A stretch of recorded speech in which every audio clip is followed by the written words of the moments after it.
Poder constituyente y reforma constitucional. Carrera Derecho. Turno mañana. Materia Derecho Constitucional. Jefa de carrera Paola Gisbert López Videla. Docente Rolando Andrés Ávila Blacut. Sede La Paz, Bolivia. Integrantes: Ariñez Tapia Deimar Eric, Calizaya Coronel Marco Vinicio, Domínguez Grecia Mercedes, Luna Castillo Fabián Eneida, Molina Vera Anthony Miguel, Paredes Blanco Nadia Liz, Ramírez Calle Jessy Renan. Naturaleza y definición del poder constituyente. La palabra francesa constituant, de la cual deriva la palabra española constituyente, fue utilizada y popularizada por Abe Silles. Se sostiene que el poder constituyente es un concepto supralegal y extrajurídico y que más bien encuentra su explicación en supuestos sociólogos, políticos, etc., pero no en sujetos jurídicos. Así, por ejemplo, tenemos a Carl Schmitt. En su teoría denominada decisionista, sostuvo que el poder constituyente se expresa en una decisión política. Para Schmitt, no debería hablarse de un poder constituyente propiamente tal, sino de un acto constituyente. Para Quiroga Lavie, se encuentra inmenso en el campo social, por lo que su estudio debe efectuarse desde la sociología. Para Karl Marx, al ser un Estado un aparato de poder y coerción de una clase sobre otra, la teoría del poder constituyente son reflejos de las problemáticas emergentes de las relaciones del poder, por lo que su análisis excede en el campo jurídico pasando por el económico. Es posible sostener que el poder constituyente refiere a la capacidad de instituir, crear, fundar, modificar, esclarecer y organizar un Estado mediante el establecimiento de los principios, valores y fundamentos básicos institucionales expresados en un texto constitucional que resulta precisamente del ejercicio del poder constituyente. Titular del poder constituyente. Si partimos de la consideración de que el fundamento del poder constituyente se encuentra en el concepto de soberanía entendida en general con la capacidad de autodeterminación e imponer una voluntad tanto en lo interno como en lo externo, tenemos una lógica consecuencia que el titular de la soberanía es a la vez el legitimado para ejercer y realizar el poder. Cuando se consideraba que la soberanía correspondía al monarca, quien la había recibido de Dios, el titular de la soberanía era lógicamente el monarca. Permitió pensar que el titular de la soberanía era el pueblo y por ende el legitimado para activar y realizar al poder constituyente es el pueblo, aspecto claramente establecido en el artículo 7 de la Constitución, que sostiene que la soberanía reside en el pueblo boliviano. En este punto cabe advertir que el concepto del pueblo está imbuido del elemento político, pues únicamente son los ciudadanos quienes pueden activar y ejercitar el poder constituyente, aspecto que en definitiva, de acuerdo a su configuración, podría afectar a su legitimidad. Tipos de poder constituyente.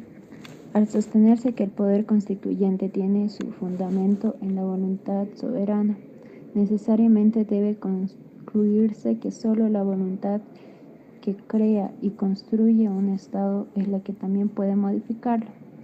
Así, de dicho razonamiento puede extraerse los dos tipos básicos de poder constituyente desarrollados por la doctrina, que en la realidad son un solo poder constituyente desarrollado en dos etapas diferentes.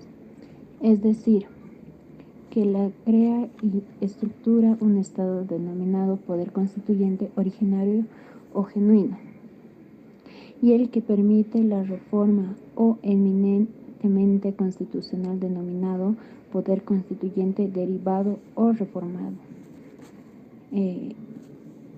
Poder constituyente originario genuino. El poder constituyente originario es el poder creado de un nuevo Estado que actúa sobre un vacío normativo, por lo que no responde a un límite por una norma positiva anterior. Así, cuando Hasmer sostuvo que existe un derecho constitucional inconstitucional, se refería básicamente al poder constituyente originario.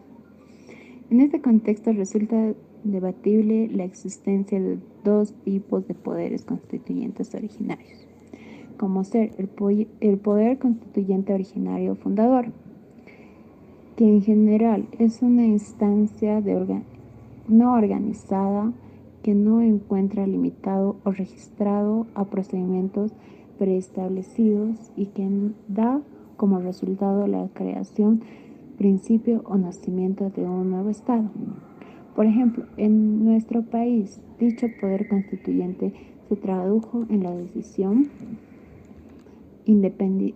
independentista de la Asamblea Constituyente de 6 de agosto de 1825 y no así en la Constitución de Bolívar, que únicamente confirmó dicha independencia. Como segundo, el poder constituyente originario revolucionario emergente de la idea básicamente de que el poder soberano cuenta con un derecho de revolución. Pérez Serrano, por el que puede en que todo momento desconocer los procedimientos de reforma constitucional y desconocer a los órganos constituidos para otorgarse una nueva constitución. Sin embargo, la existencia de un poder constituyente originario fundador es rechazada por Quiroga, Leve, quien sostiene que no es posible distinguir en los hechos de una revolución de un golpe de Estado. Poder constituyente, derivado o reformador. Si se parte de una idea de que la Constitución está por encima de los poderes constituidos, resulta claro que toda Constitución y por ende toda reforma de la misma es resultado del ejercicio del poder constituyente. Así como función, el poder constituyente deriva corresponde al poder de revisión total o parcial del contexto constitucional, conforme al procedimiento preestablecido y norma en su propia Constitución. De forma, se tiene el poder constituyente derivado esta limitación por el poder constituyente originario y en su ejercicio cuenta de controles de naturaleza jurídica, traducidos en especial en el control de constitucionalidad.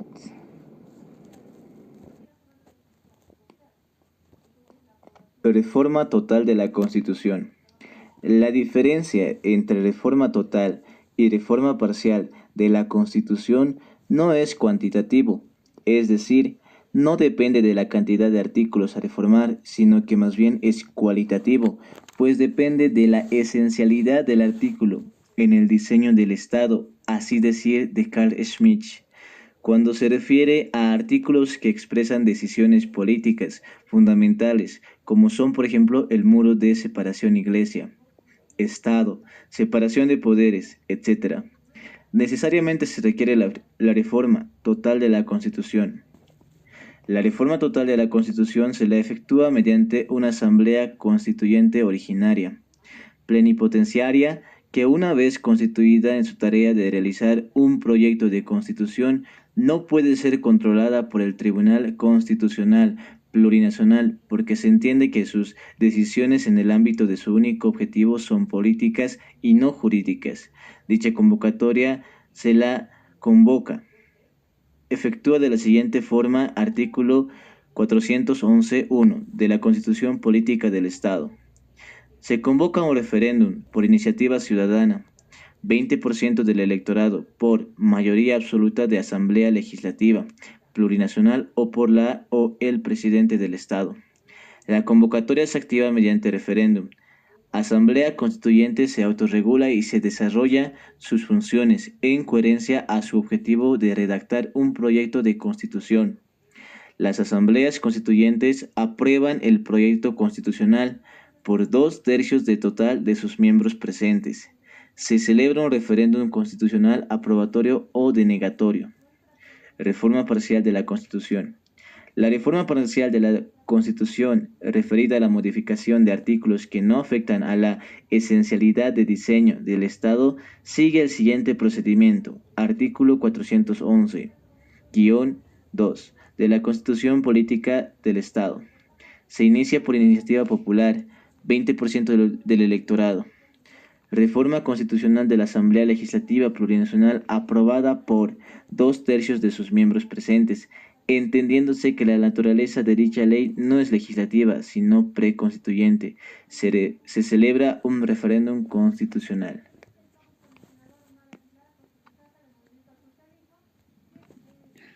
Apuntes sobre el último proceso de reforma constitucional en Bolivia. En un criterio personal, el proceso de reforma constitucional boliviano, concluido el año 2019, partió del consenso casi generalizado de la necesidad de modificar el texto constitucional, surgiendo divergencias aparentemente irreconciliables sobre el procedimiento a seguir, lo que lamentablemente distrajo el debate ciudadano sobre el contenido que debería tener la nueva Constitución. El proceso de la reforma constitucional boliviano parecía develar un conflicto traducido en la sociedad civil entre la supremacía constitucional, que no permitía la reforma constitucional mediante una asamblea constituyente, y sin participación del poder legislativo. Por otra parte, la soberanía popular, traducida en la exigencia de sectores sociales de convocar a una asamblea constituyente, y dicha contraposición se resolvió mediante la reforma constitucional del 20 de febrero de 2004, que introdujo la figura de la asamblea constituyente como mecanismo de reforma constitucional.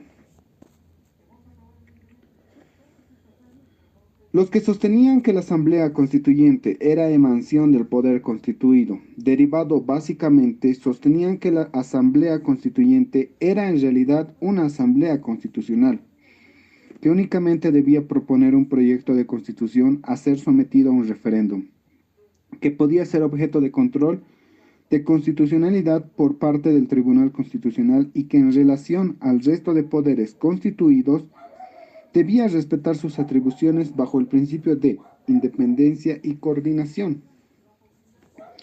En este contexto, la posición finalmente aceptada fue la que consideraba a la Asamblea Constituyente como emanación del poder constituyente derivado expresada por oficialistas y opositores en el momento en el cual un poder constituido como era el Congreso de la República, mediante ley 3728 del 4 de agosto del 2007, amplió hasta el 14 de diciembre del 2007 al término de trabajo de la Asamblea Constituyente, aspecto que no habría sido necesario si la Asamblea Constituyente hubiese sido expresión del poder constituyente originario y por ende soberana. El proceso de reforma constitucional concluido el 9 de febrero del año 2009 tuvo básicamente como hitos importantes a los siguientes. La Ley 3089, de la fecha 6 de julio del 2005, ha sido consolidada la reforma constitucional en el artículo 93, parágrafo 3 de la Constitución anterior, permitiendo la convocatoria de elecciones generales. La Ley 3091. Se señala el día 2 de julio del 2006 para la elección de asambleístas constituyentes y mediante ley de convocatoria a referéndum nacional, vinculando a la Asamblea Constituyente para las autonomías departamentales.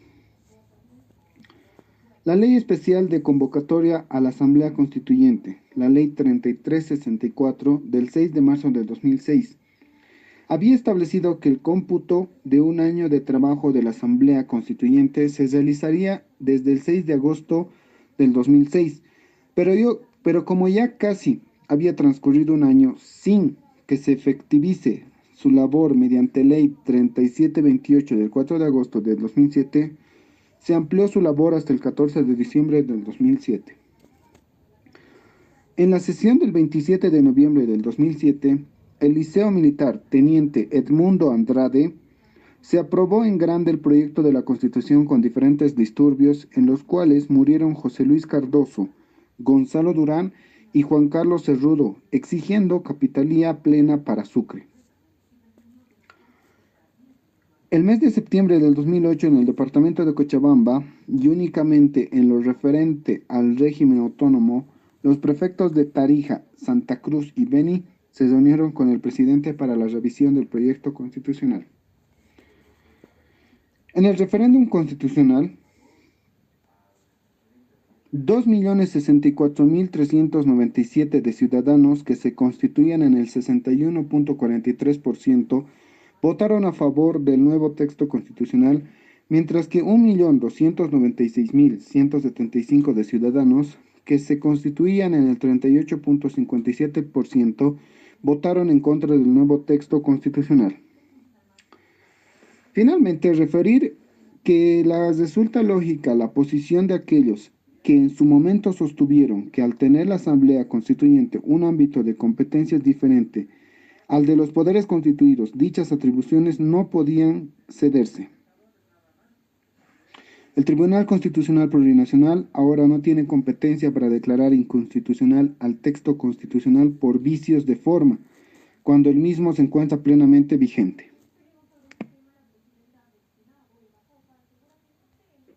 El poder constituyente. Para entender un poco mejor sobre este tema, vamos a tocar un punto que es el poder constitucional.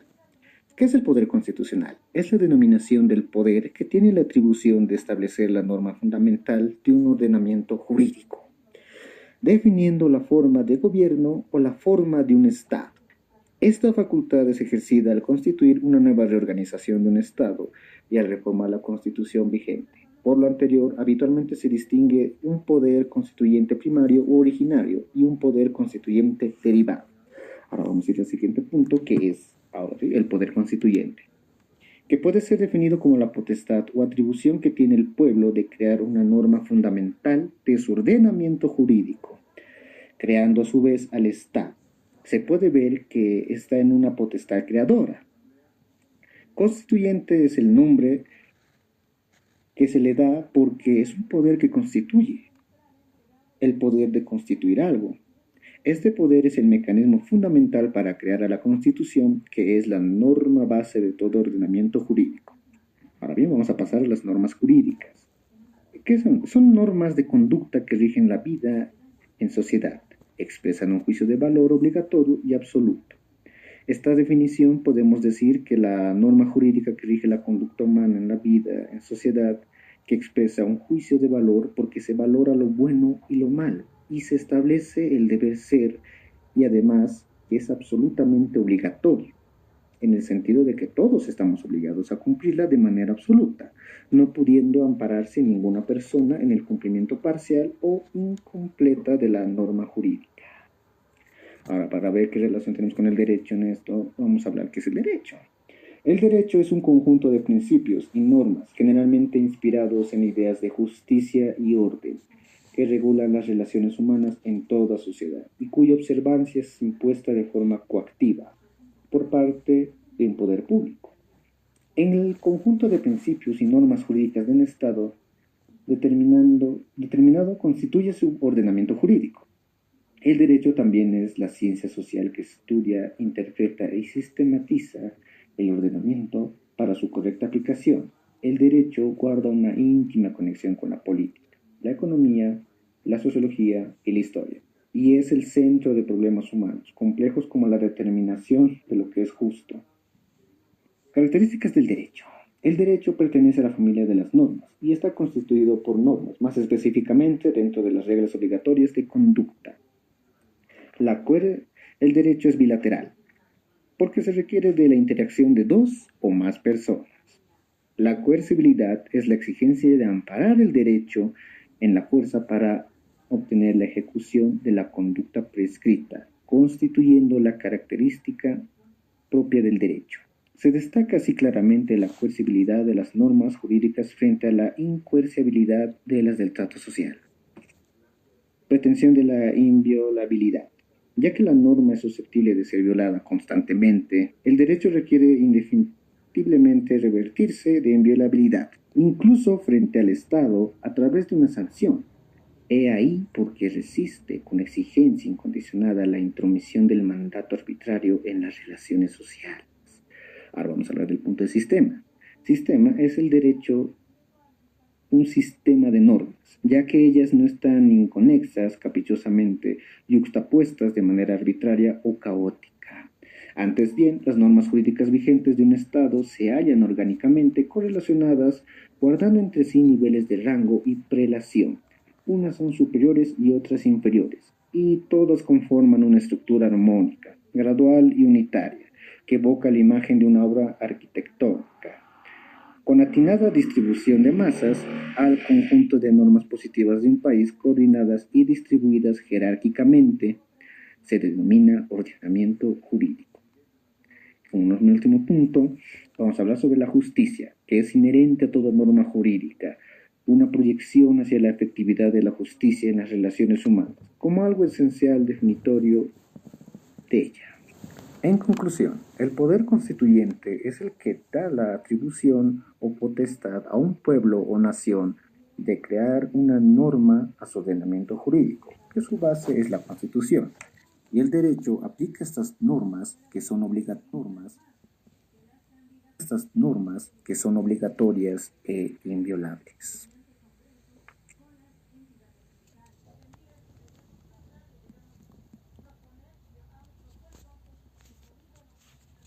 Límites del poder constituyente. Es generalmente aceptado que ni siquiera el ejercicio del poder constituyente originario puede resultar absoluto e irrestricto, pues la libertad de configuraciones del legislador constituyente se ve restringido por dos límites, los cuales son límite extrajurídico y límites jurídicos. Vamos a hablar un poco lo que es límites extrajurídicos. Estos están traducidos en límites materiales surgidos de realidad social, política, económica, etc. Límites ideológicos impuestos por la coyuntura en el que actúa el legislador constituyente. Ahora vamos a hablar lo que son los límites jurídicos. Estos están traducidos en normas procesales que regulan el ejercicio del poder constituyente derivado.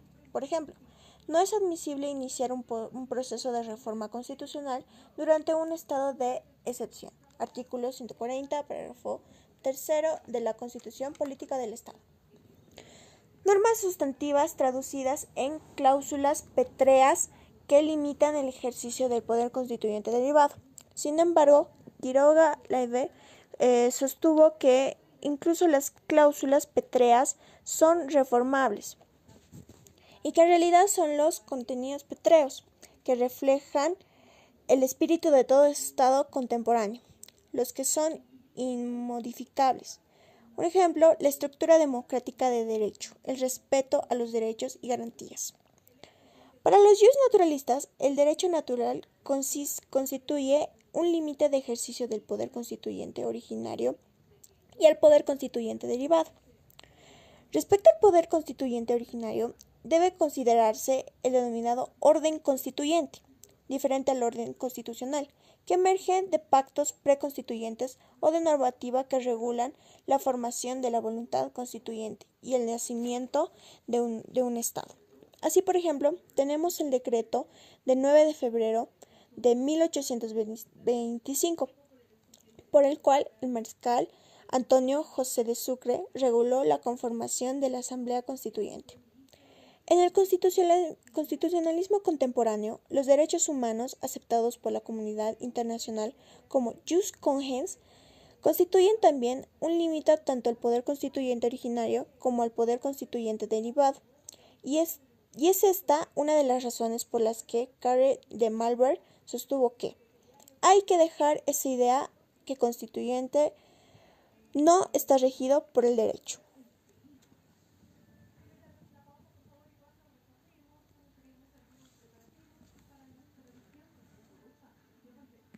Poder constituido. Mientras el poder constituyente crea, estructura, forma, organiza, se tiene que el poder constituido está creado precisamente por el poder constituyente, que determina sus competencias, facultades y atribuciones. Así los órganos de poder legislativo, ejecutivo, judicial y electoral, además de los órganos extrapoder, Ministerio Público, Procuraduría General, Contraloría General, etc., son órganos constituidos pues sus funciones están determinadas y subordinadas al texto constitucional y todo exceso en dicho ejercicio es nulo por inconstitucional. Por tanto, el creador del comportamiento jurídico del pueblo boliviano es el poder constituyente. El poder constituido con creación del primero no puede ni debe cambiar las disposiciones del poder constituyente. Es así que el poder constituido no se antepone al poder constituyente porque de allí emana la soberanía del pueblo. El poder constituyente frente al poder constituido en la reforma y la interpretación constitucional boliviana.